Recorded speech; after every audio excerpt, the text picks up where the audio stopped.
Friends, ഇത് കൊണ്ടുവന്നിരുന്നതിൻ്റെ ഒരു 12 volt UPS ആണ്. ഇത് നമുക്ക് റൂട്ടറിലും മറ്റേ മോഡത്തിലൊക്കെ വൈഫൈ മോഡത്തിലൊക്കെ കണക്ട് ചെയ്യാൻ പറ്റിയ അത്യാവശ്യം നല്ലൊരു സാധനമാണ്. 4 hours ബാക്കപ്പ് കിട്ടും. ഒരു 12 വോൾട്ട് UPS ആണ്. 1 year വാറൻറ്റിയൊക്കെ ഉണ്ട്.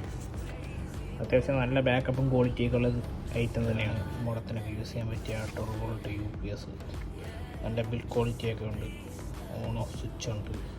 അതുപോലെ ഇവിടെ ഒരു ഇൻഡിക്കേറ്റർ ഉണ്ട്, ലൈറ്റ് കത്തുമ്പോൾ. അതുപോലെ ഇതിനകത്ത് ഔട്ട്പുട്ട് ഇൻപുട്ട് കൊടുത്തിട്ടുണ്ട്. ഔട്ട്പുട്ട് എന്ന് വെച്ചാൽ ഇത് നമ്മൾ മോഡത്തിലോട്ട് കൊടുക്കുന്ന ഇതിൽ നിന്നൊരു പിന്ന് കുത്തി കേബിളത്തെ DC പിൻ ഉണ്ടല്ലോ, DC പിൻ കുത്തി മോഡത്തിലോട്ട് കൊടുക്കുക ഇൻപുട്ട്. ഇതെന്ന് വെച്ച് കഴിഞ്ഞാൽ മോഡത്തിൻ്റെ അഡാപ്റ്റർ ഉണ്ടല്ലോ, അഡാപ്റ്റർ എടുത്ത് ഇതിൽ കുത്തിയാൽ മതി. ഇതിൽ കുത്തുമ്പോൾ ഇത് ചാർജ് ആയിക്കോളും. എന്നിട്ട് ഔട്ട്പുട്ട് ഇതുവഴി മോഡത്തിൽ കിട്ടും. എങ്ങനെ പോയാലും ഒരു 4 മണിക്കൂർ ഒരു മോഡൽ ഡുവൽ ബാൻഡ് മോഡാണെങ്കിൽ, സിംഗിൾ ബാൻഡ് മോഡലാണെങ്കിൽ 4 മണിക്കൂർ എങ്ങനെ